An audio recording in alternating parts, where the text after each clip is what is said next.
Sheffield, bonjour. La question que tu poses est fondamentale et la réponse devrait être partagée à l'ensemble des Ogoïennes et Ogoïens. Car, en effet, quand on me suit,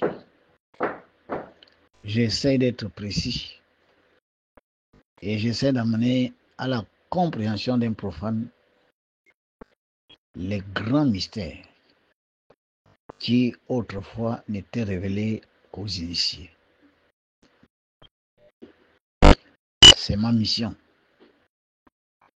Elle est très difficile parce que je me heurte à une cristallisation de la conscience de la majorité du peuple ogoïen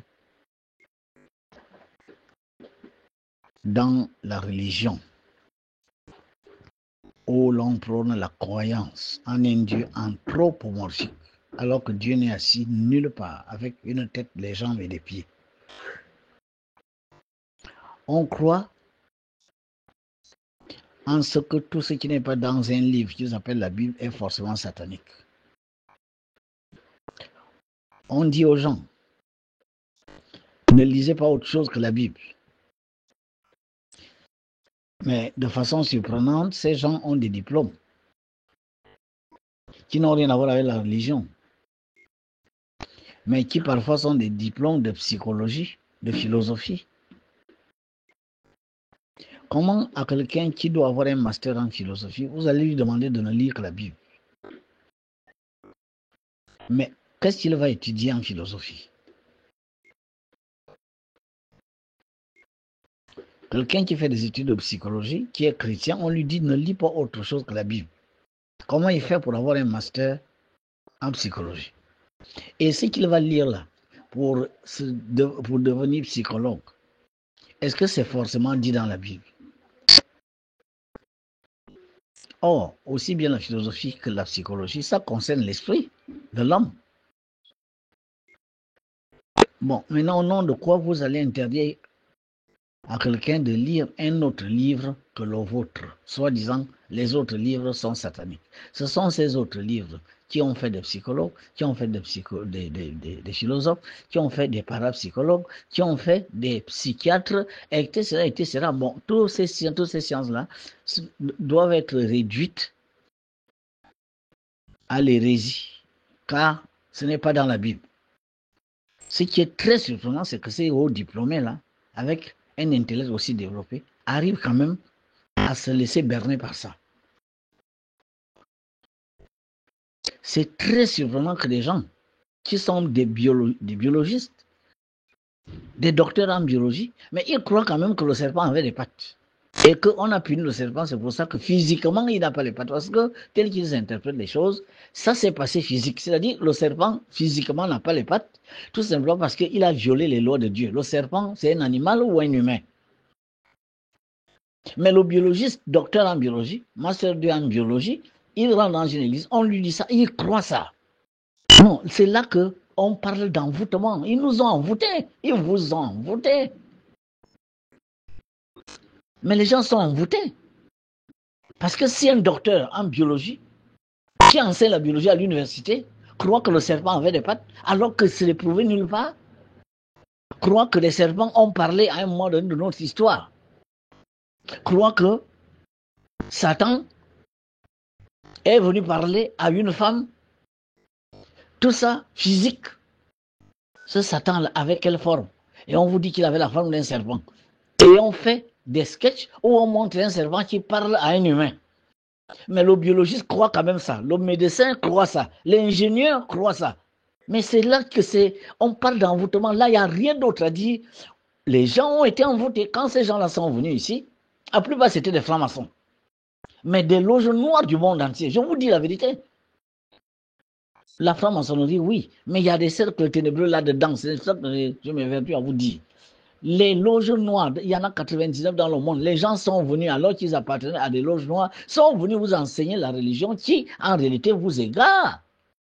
Et vous vous jetez dedans et vous ne voulez pas sortir de là. Et même quand on vous fait des démonstrations, n'est-ce pas, des inepties et de la débilité de croire en ces choses, vous dites on blasphème, on fait ça, mais dites-moi intelligemment quand même, vous êtes sûr que la mort physique de l'homme est une punition? Vous croyez ça? Un biologiste qui sait que les minéraux meurent, les végétaux meurent, les animaux meurent, il sait que les planètes dans le ciel meurent, les étoiles meurent, il le sait. C'est un physicien, c'est un biologiste, mais il rentre dans une église, on lui dit que l'homme meurt, il perd son corps physique parce qu'il a désobéi aux lois de Dieu. Voici un Dieu qui n'a jamais pardonné à l'homme, quelles que soient les mille églises. Bon, finalement, depuis que vous allez dans les églises, invoquez Jésus, invoquez qui, pourquoi Dieu ne vous pardonne pas le seul péché que vous avez commis? Mais ça attend quoi, le péché là, pour qu'on soit pardonné? Personne ne pense comme ça. Et quand vous pensez comme ça, on dit, oui, c'est un blasphémateur, mais il y a un moment, non, c'est l'envoûtement. Les gens sont envoûtés. Jésus est monté avec son corps physique. L'astronome, le physicien, sait très bien que dans aucune partie de notre système solaire, à part la Terre physique, l'homme peut vivre avec un corps physique. Il le sait, mais pourtant il croit quand même que Jésus est monté avec son corps physique. Quand il est monté avec son corps physique, c'est pour aller où? Quand on quitte d'un point A, on va à un point B. Einstein a dit, la logique, c'est partir d'un point A à un point B. Bon, celui qui part du point A avec son corps physique, il monte dans le ciel. Le ciel, c'est où? Les nuages là, l'atmosphère terrestre. Mais quand il sort de l'atmosphère terrestre, il est en apesanteur. Il se met à graviter autour de la Terre comme un satellite parce qu'il n'a aucune force avec son corps physique.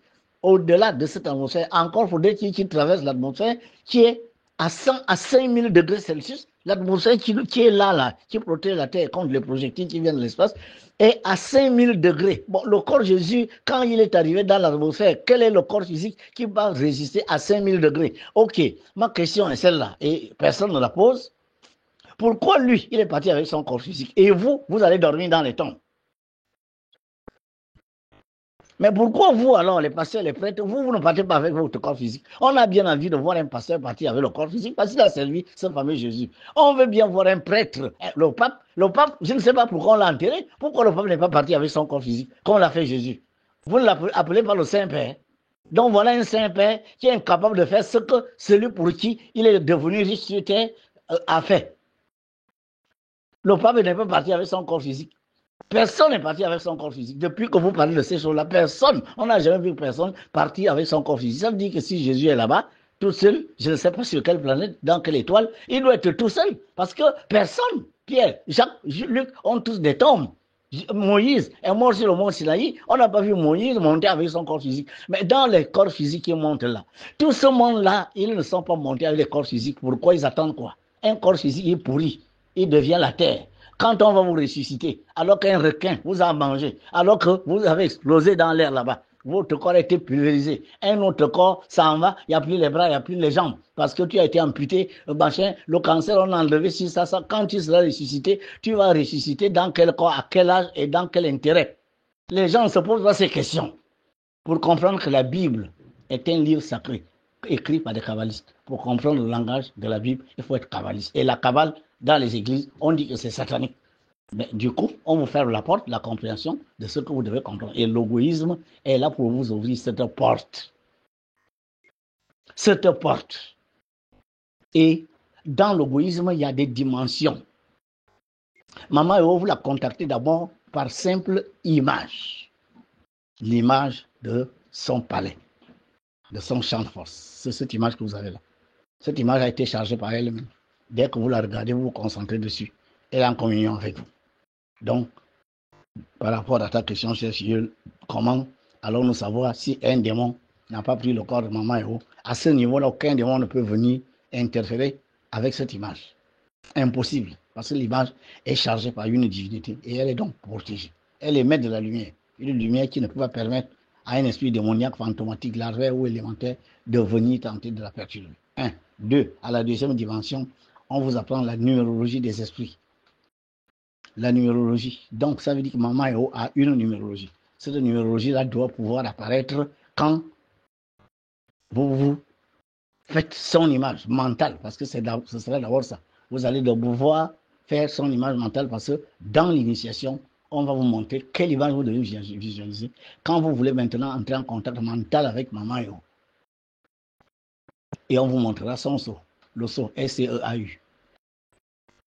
Et cette image-là, quand elle vous apparaît, pendant que vous êtes en train de visualiser, il y a un signe, le sceau, et un autre signe que l'on vous révélera. À la troisième dimension, vous êtes capable de faire des rituels. Et dans ces rituels-là, il n'est pas question que Maman Yeo vienne à vous. Il est question que vous dédoubliez et que vous projetez dans son royaume, le royaume de l'eau. Et la rencontrer. Naturellement, vous saurez que c'est elle par rapport aux indices qui sont le sceau et cet indice-là que l'on vous révélera lors de l'initiation. S'il n'y a pas ce sceau, s'il n'y a pas ce signe, ce n'est pas Maman Yeo. Mais on ne peut pas vous révéler ça maintenant. Entrez dans l'égoïsme. C'est ça qu'on appelle les différentes dimensions d'aller vers une divinité. À la quatrième dimension, naturellement, il s'agira maintenant de faire ce qu'on appelle une invocation. Faire que cette entité prenne un corps physique dans votre espace rituel et que vous parliez à elle comme si vous parliez à votre frère, à votre mère, etc., physique. Et là également, quand elle va vous apparaître, elle a ce signe-là. Et elle a son sceau. Sans le sceau, sans le signe, ce n'est pas Maman Yeo. Voilà pourquoi dans une évocation, l'hommage est armé. Vous avez d'un côté un fouet, vous avez de l'autre une dague. La dague, c'est une espèce d'épée. C'est comme ça que ça se fait. Pourquoi? Et vous avez un cercle que vous avez tracé et chargé. De telle sorte que si une entité qui n'est pas celle que vous voulez avoir devant vous apparaît, vous chassez. Dès que vous allez remarquer qu'il n'y a pas le sceau, il n'y a pas l'indice qu'on va vous donner, ce n'est pas Maman Yeo. Même si elle vous dit, je suis Maman Yeo, et bien à ce moment-là, vous faites usage de votre dague, vous faites usage de votre fouet. Ça, c'est l'initiation, c'est la haute magie sacrée. Ça s'apprend dans le wouisme. Donc voilà un peu ce que je suis venu dire. Que ceux qui entrent encore dans ces affaires que vous appelez les maisons de Dieu comprennent qu'il est temps que vous fassiez demi-tour. Parce que là-bas, vous n'avez pas d'avenir spirituel. Dès que vous allez mourir, si vous n'êtes pas dans les limbes, en attendant Jésus-Christ qui viendra vous chercher, qui ne sera jamais là, Jésus n'apparaît pas comme quelqu'un avec une blouse blanche qui dit je suis le Fils de Dieu. Non, Jésus, c'est la lumière universelle qui ne peut vous prendre que si vous êtes léger, c'est-à-dire vos corps subtils ont été travaillés. Sinon, cette lumière va plutôt vous repousser. Vous allez entrer là-dedans, mais les vibrations de cette lumière seront tellement élevées que votre corps, vos corps subtils sont lourds, ben, naturellement, au lieu que cette lumière vous attire, elle va plutôt vous repousser vers les zones les plus sombres de la celle de la Terre. Essayez d'imaginer une lumière que vous allumez dans l'obscurité. Cette lumière ne s'étend pas partout.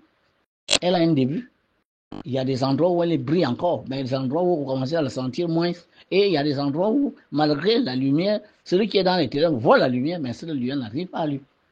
Ce sont des réalités physiques qui sont également spirituelles. La lumière universelle, que vous appeliez Jésus, Mohamed ou Krishna, Bouddha, tout ce que vous bien les ancêtres, cette lumière universelle s'arrête là où votre corps subtil commence à être lourd. Vous verrez la lumière. Après le portail de Maman Yeo, vous verrez la lumière, mais cette lumière, elle sera tellement de haute fréquence vibratoire que vos corps lourds ne peuvent pas être absorbés par elle. Car votre conscience vous montre votre vie. Et cette vie se déroule, n'est-ce pas, à la vitesse de la lumière. Finalement, j'ai même envie de dire à la vitesse de la pensée. Et finalement, vous retrouvez toute votre vie en quelques secondes. Vous avez vu toute la vie de 70, 80, 85, 5 ans que vous venez de quitter.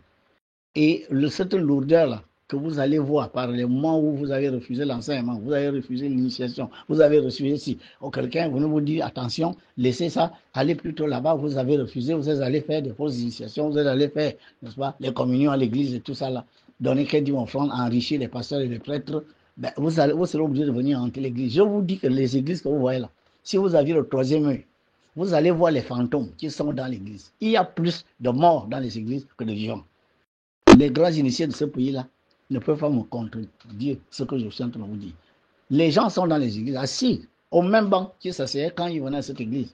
Mais pour la simple et bonne raison qu'on leur a dit d'attendre Jésus. Jésus ne viendra jamais tel qu'on leur a présenté. Donc, comme cet événement n'aura jamais lieu, ben, ils n'ont pas d'avenir. Ils restent là à l'église. Ils sont là en train de hanter les fidèles. C'est pour ça qu'il y a très souvent des querelles. Dès qu'ils sortent de là, tout de suite, ils se jettent dans le bas. On leur a dit tout à l'heure que Dieu n'aime pas l'alcool, mais dès qu'ils sortent des églises, c'est le bar. Dès qu'ils sortent des églises, c'est la boulimie. Dès qu'ils sortent des églises, c'est les pasteurs qui s'insultent, les fidèles qui vont au tribunal. Tu me dois l'argent. Ils prennent l'argent à intérêt avec d'autres. En réalité, ils vont là-bas juste pour passer le temps. Mais comme ils sont dans un bain avec les fantômes, des gens qui n'ont pas pu s'élever, les vibrations, n'est-ce pas, finissent par fusionner et les fantômes et eux vibrent à la même fréquence. Et naturellement, ces fantômes vont commencer, n'est-ce pas, à les perturber. Voilà pourquoi après, les vieilles querelles d'il y a 2 ans, 3 ans reviennent. Oh, tu oublies que tu m'avais fait ça, tu penses que j'ai oublié ce que tu m'as fait, etc. Rappelez-vous la vidéo, l'audio qui a circulé, où 2 pasteurs s'insultent comme des chiffonniers. Et pourtant, rappelez-vous l'histoire du 9 étage. Le pasteur qui est venu de Baraka, qui est venu encercler avec ses fidèles, celui du 9 étage. Rappelez-vous l'histoire. Les deux sont allés au ring. Ils ont commencé à se donner des coups au ring devant les fidèles. Oui ou non? Ben ça s'est terminé par les coups de feu entre 2 églises qui, soi-disant, parlent au nom de Dieu. Tout simplement parce qu'ils ne savent pas ça, mais les fantômes sont là. Voilà ce que je voulais dire. J'espère que le travail que je fais doit quand même porter des fruits. Diffusez ces audios. Vous rendriez service à vos frères et sœurs. La connaissance est la seule chose qui peut libérer un peu. Vous demandez la libération physique du Gabon. Non, il faut d'abord une libération spirituelle. Que Dieu bénisse le bout.